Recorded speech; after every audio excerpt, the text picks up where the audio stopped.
ছাত্রদল আর শরীর এটা একটা মিশে গেছে। দলের ব্যানারে যাইতে পারতেছি না, প্রোগ্রামে যাইতে পারতেছি না, এটা অবশ্যই অনেক আক্ষেপের এবং দুঃখের। আমি শরীফউদ্দিন সরকার, আমাকে সবাই ছাত্রদলের একজন কর্মী হিসেবে চিনি।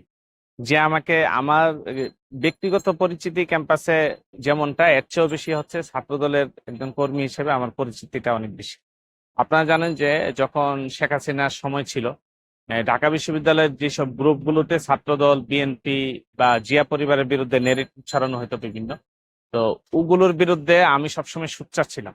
এবং ফেসবুক গ্রুপ বলেন, ফেসবুক পোস্ট বা হচ্ছে বিভিন্ন জায়গায় কমেন্টস, বিভিন্ন সব জায়গায় সকল প্রোপাগান্ডার বিরুদ্ধে আমি সোচ্চার ছিলাম। আর সকল আন্দোলন সংগ্রামে অ্যাক্টিভ ছিলাম এবং প্রকাশ্যভাবে কোনোদিন আমি আহ, গোপন করি নাই। এবং ঢাকা বিশ্ববিদ্যালয়ে আমি যখন কারোর সাথে কথা বলতাম ছাত্রদল হিসেবেই কথা বলতাম। ঠিক আছে, তো সেই জায়গা থেকে আমার হচ্ছে এই পরিচিতিটা মূলত একজন ছাত্রদল কর্মী হিসেবেই। তো আমাকে যারা চিনে তারা ছাত্রদল কর্মী হিসেবেই চিনে। এবং জনপ্রিয়তার যে ব্যাপারটা, আহ, পরিচিতি, আমাকে যারা চিনে তারা সবাই আমার সম্পর্কে জানে বা খোঁজখবর রাখছে যে আমি কেমন, আমার পার্সোনালিটি কিরকম, আমার ব্যক্তিগত জীবন কিরকম।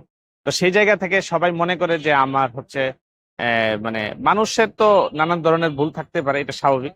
ঠিক আছে, তবে সবাই মনে করে যে আমি একটু ক্লিন ইমেজের আর কি, মানে এটা সবাই মনে করে। এবং ঢাকা বিশ্ববিদ্যালয়ের কারোর সাথে কোনো ধরনের মানে ক্লেশ আমার হয়নি। ব্যক্তিগত ভাবে কারোর সাথে আমার কোনো ধরনের সম্পর্ক ছিন্ন হতে পারে, এই ধরনের কোনো আচরণ আমি কারোর সাথে করি।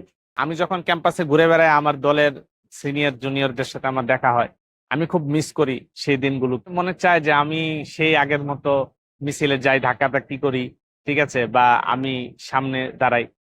এখন তো আসলে সেই বাস্তবতাটা নেই। আমি দূর থেকে একটু দেখার চেষ্টা করি যে মিছিলটা কেমন হচ্ছে, প্রোগ্রামটা কেমন হচ্ছে, সেটাই। দীর্ঘদিন ধরে যে দলের সাথে আমি মিশে গেছি, মানে ছাত্রদল আর শরীর এটা একটা মিশে গেছে, এটা সবাই জানে। ঠিক আছে, তো সেই জায়গায় আমি যেহেতু দলের ব্যানারে যাইতে পারতেছি না, প্রোগ্রামে যাইতে পারতেছি না, এটা অবশ্যই অনেক আক্ষেপের এবং দুঃখের।